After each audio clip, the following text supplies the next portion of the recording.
La imatge de porcs senglars als barris alts de la ciutat de Barcelona ja fa anys que és relativament habitual. No ho és tant que arribin fins gairebé al cor del barri de Gràcia. Aquesta nit, una família de senglars ha donat feina a 3 patrulles de la Guàrdia Urbana després que uns veïns han avisat que els animals estaven passejant per la plaça Lesseps.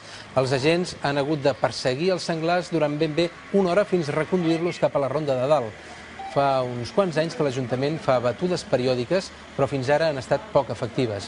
És sobretot a l'estiu i a la primavera que els animals surten de la muntanya de Collserola amb més assiduïtat.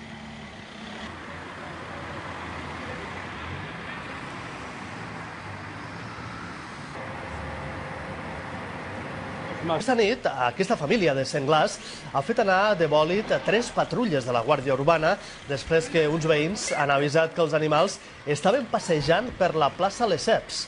Els agents han hagut de perseguir els senglars durant ben bé una hora fins que han arribat a la Ronda de Dalt.